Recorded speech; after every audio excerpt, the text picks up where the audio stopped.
Merhaba arkadaşlar, kanalıma hoş geldiniz. Ben Murat. Bugün Şırnak Uludere'deyiz. Mart'ın ortalarındayız. Güneşli bir hava var. Yaklaşık yarım saat 40 dakikadır yürüyoruz köyün içinden. Köyün ismini söylemeyeceğim. Net olarak adres algılanmasın diye. Yarım saat 40 dakikadır yürüyoruz. Belli bir noktaya kadar geldik. Bugün hedefimiz Kato Dağı'na çıkmak. Şu arkamda gördüğünüz sıra dağlar, şu tabii çok daha yüksekti. Bu biraz daha alçakta bir dağ. Sıra dağların hepsi Tanin Tanin dağları olarak geçiyor ve bu Kato'ya kadar gidiyor. Kato'da bildiğiniz çatışmalardan çok duymuşsunuzdur. İşte biz de o dağları bu karlı dağları çıkıp bir yürüyüş yapmayı, trekking yapmayı düşünüyoruz. Bu macerada sizlerin de bize eşlik etmesini istiyoruz. Teşekkür ederiz.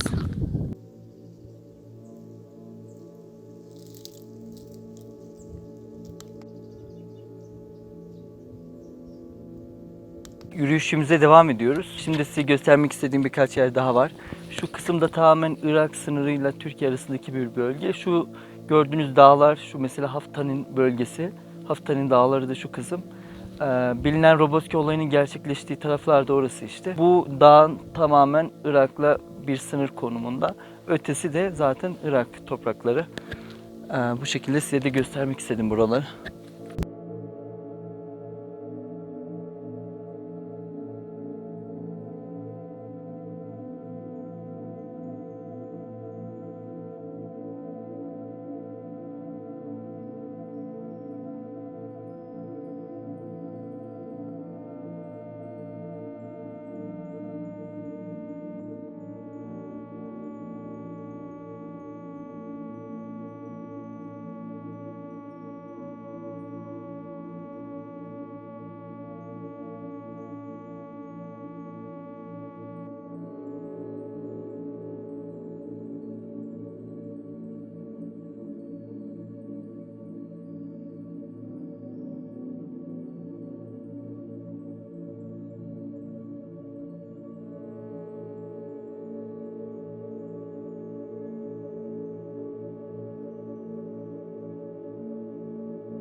Şu anda da bir saatten fazladır yürüyoruz. Bu köy hemen aşağımızda kalıyor. Bayağı ayağımızın altında gibi şu an.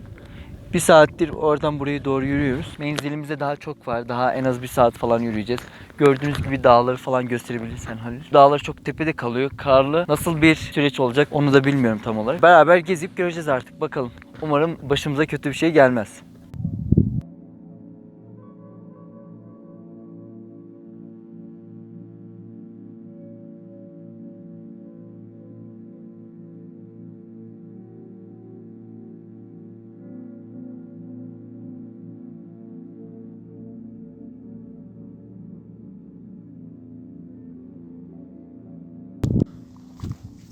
Bugün hava güneşli ama dün çok yağmur vardı. Dolayısıyla toprak çok ıslandı.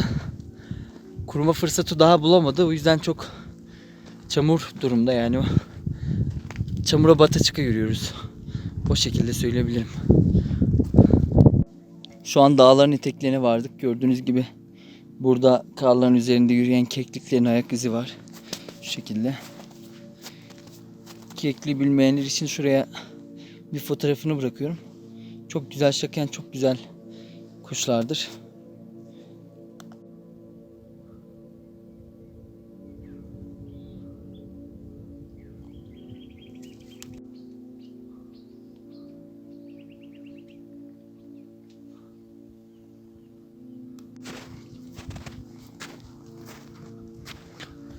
Karın içinde artık yürümeye devam. Dağların eteklerindeyiz. Çünkü daha çok yol var gitmemiz gereken. Bu dağa çıkan yolda belli olmadığı için rastgele karlara basıp yürüyoruz. Gördüğünüz gibi.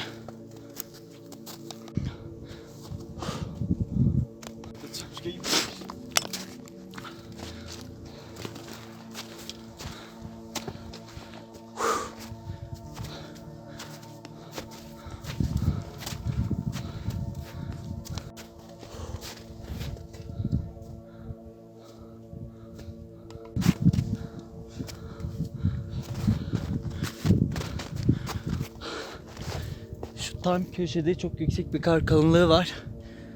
Basmak üzereydik.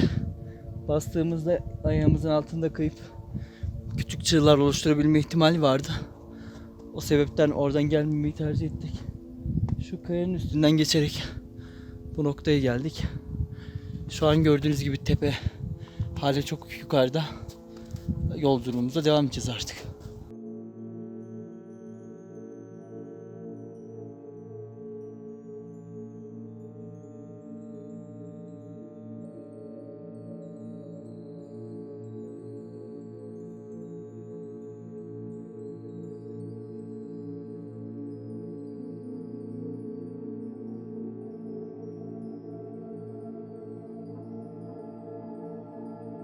Yaklaşık 2 saattir yoldayız.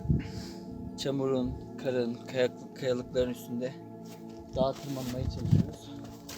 Yükseklikten kaynaklı artık bir başımızı dönmeye başladı herhalde. Biraz rahatsız olduğumu hissediyorum şu an.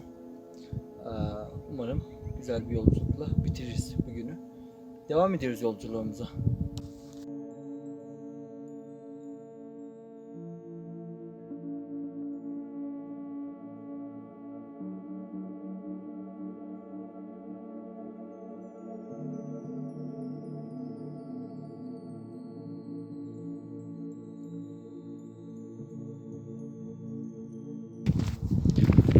Şu an yavaş yavaş dağa varmak üzereyiz.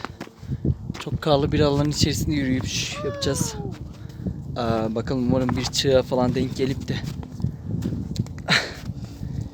bir aktivite yapmak isterken sonumuzu hazırlamalıyız.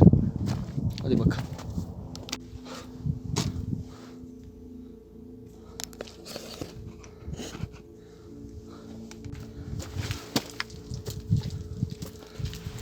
Yavaş.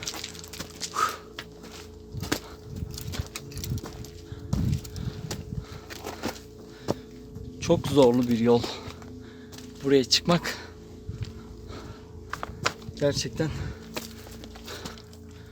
burada doğup büyümüş biri olmasam, bu kayalıklarda yürümeye alışık biri olmasaydım, çoktan şu an başıma gelen bir sürü şey olurdu yani.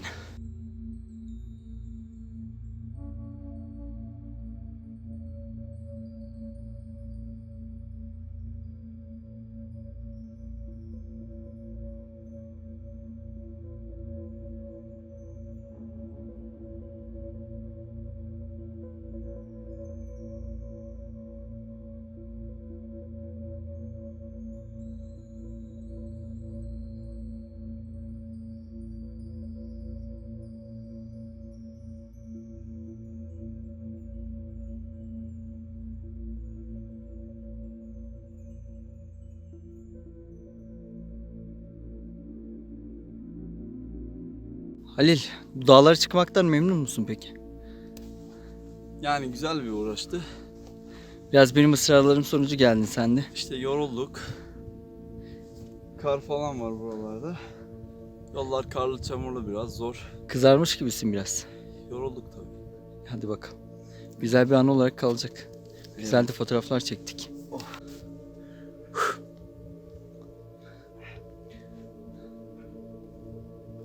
Buralarda gördüğünüz gibi kar bayağı yoğun bir şekilde varken hem bu değer yamaçlarda tam bitmiş durumda. Gördüğünüz gibi. Şu an bayağı yüksek bir tarafa çıktık. Gördüğünüz gibi dağın hemen dibindeyiz. Tepenin hemen dibindeyiz. Şu gördüğünüz karşı taraftan yürümeye aslında çalışacaktık. Belki karşı tarafa geçip dağın öbür taraflarına falan geçmek için. Ama çığ tehlikesi olabilirdi. Biraz daha dağın tepesine çıkıp o taraflardan yürüyeceğiz. Bu şekilde devam ediyoruz.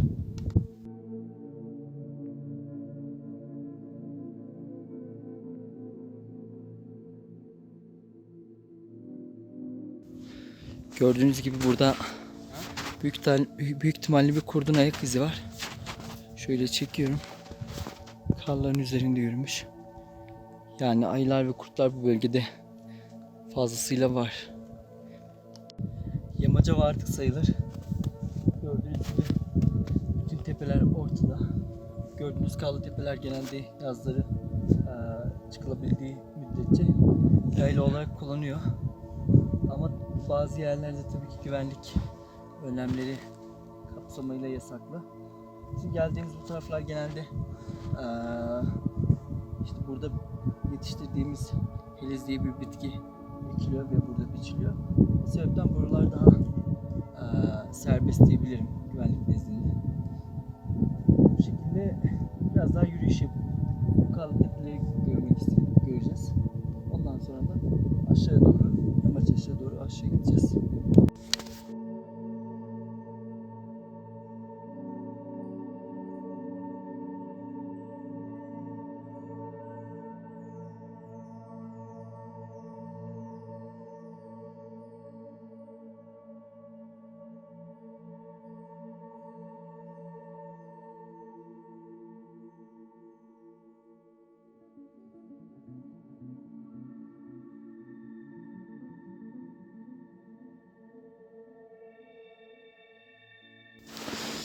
Wow, çok fena bir kar var şu an gördüğünüz gibi. Yürümeye çalışacağız. Şurada gördüğünüz gibi küçük bir çığ oluşmuş. Umarım böyle bir felaket bizim de başımıza gelmez. Dikkat et. Şu an bayağı Yavaş. bir tepenin üstündeyim. Atlayacağım bakalım. Hadi. Profesör 1, şuradan 2. geçmeye çalış bak atlama. Oh. Gördüğünüz gibi kara saplandım. Bak küçük çığcık. Ve basa basa gideceğiz artık. Islana ıslana basa basa gideceğiz. Atla Halil. Ben buradan atlayamam çünkü kara gömülmek istemiyorum. Yürüyerek. Atla eşkıya. Değil mi? Atla. Tamam ben komando olarak yapmak istiyorum. Ya kara girmek istemiyorum. Soğuk moğuk ya. Tamam yavaş yavaş gel.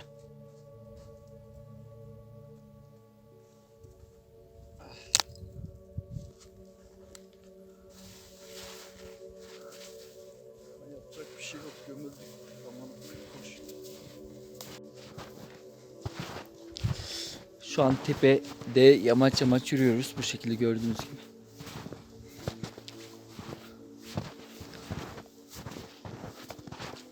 Şu an bir kar topu yapıp şu yamaçtan doğru aşağı atacağız. Bakalım bir çığ etkisi yaratacak mı? Yok.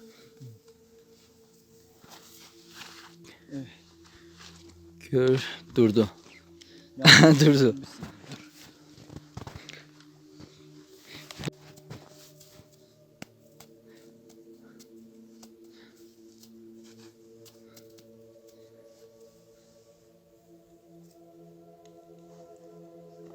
Bu da durdu. Biraz daha eğik kaldığı için ondan duruyordur büyük ihtimalle. Şöyle şu taraftan yapsak daha çok gider. Biraz yukarı çıktıktan sonra tekrar deneriz. Ya çok yorucu.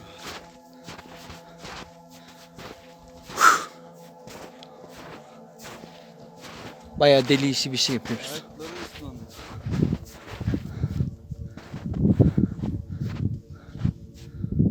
Şu harekete geçemez. Şurada yuvarlanmış kar topları var. Çığ etkisi yaratan. Halil bir tane sen de yuvarlasana bakalım.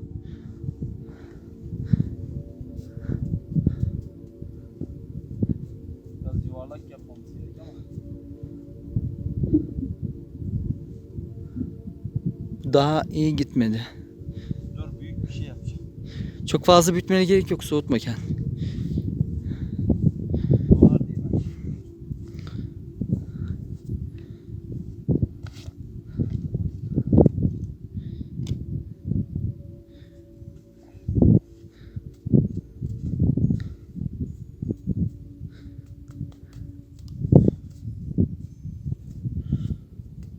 Kar yumuşak olduğu için birbirine yapışmıyor.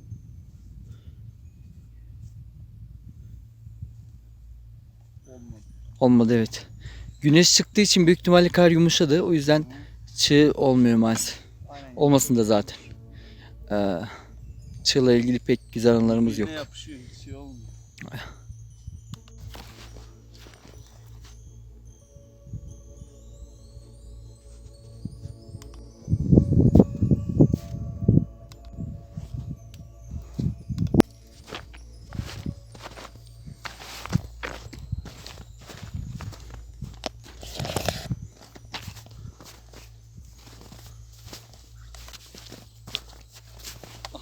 Satın düşüyor. Yavaş. Şu an tepedeyiz. Tepeden bu şekilde gördüğünüz gibi yürüyoruz. Sürekli ayağımız kayıyor. Ayağımızın altından bir taş çıkıyor. Yürümekte zorlanıyoruz ama alışkın olduğumuz için biraz daha rahat yürüyoruz diyebilirim. Acım birine göre. Başka bir vadiye doğru geldik. Tepe tepe gezerken. Şu gördüğünüz en yüksek dağ tepedeki değil. Ondan hemen yanındaki Kato Dağı. Oraya aslında çıkmak istiyorduk da. Yani belli bir müddet yakınına gidip ondan sonra oraya çıkmak istiyorduk. Ama askeri bölge olduğu için yasak ve tehlikeli. Yanlış anlaşılıp kurşunlara hedef olabiliriz. O yüzden öyle bir şeyi tercih etmiyoruz.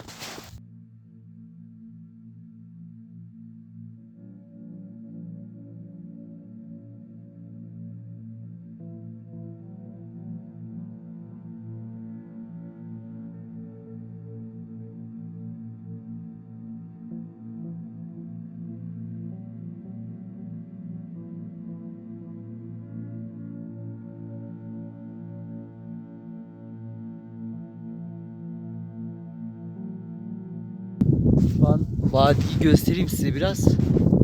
Çok derin bir vadi. Çok topluca gidemiyorum. Kuşlar genelde burada kar birikmiş. Karın içinde düşüp gidebilme ihtimalim var. O yüzden çok fazla uçlara gidemiyorum. Bu kadarıyla ben göstereyim size.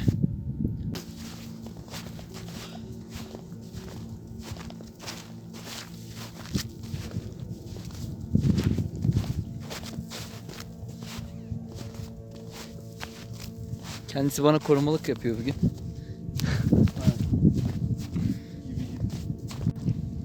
Yavaş yavaş yamacı terk edip aşağılara doğru gitmeye çalışıyoruz. Biraz bu taraflar güneş gördüğü için burada karlar erimeye başladı. Var.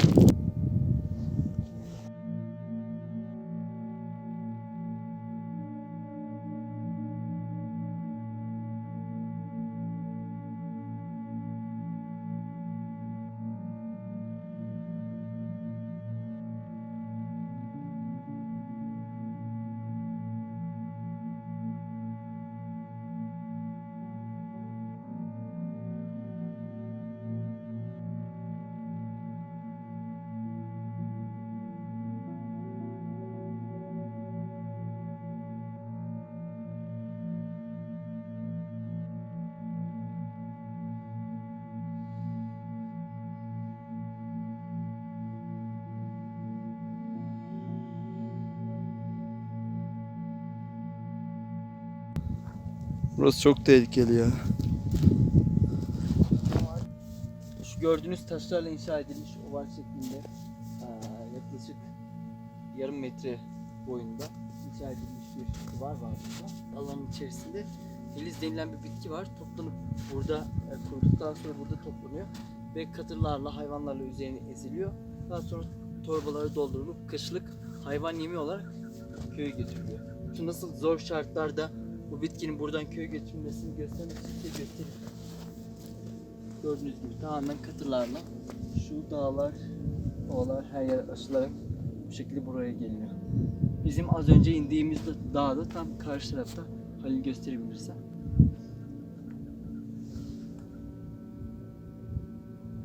Tamam, işte böyle.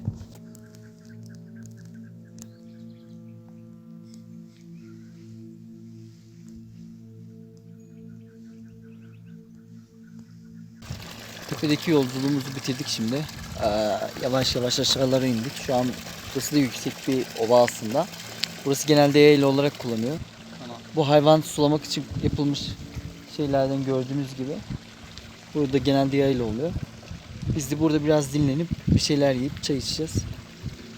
Sonra yolumuza devam edeceğiz eve doğru. Artık bitti dağları tırmanış.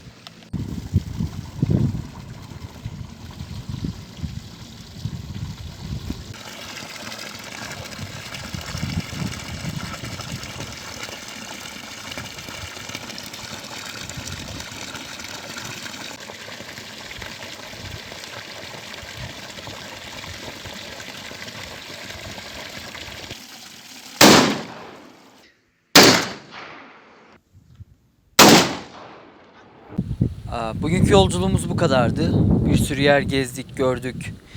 Çok güzel anlar yaşadık ama bir yandan da bazı sıkıntılı şeyler oldu. Mesela topraktan kaynaklı yürüyüşümüzde. İyisiyle kötüsüyle çok güzel bir anı biriktirdik. Bu yolculukta bize eşlik ettiğiniz için size de teşekkür ederiz. Başka bir videoda yine görüşmek üzere. Sağlıcakla kalın. Kendinize iyi bakın.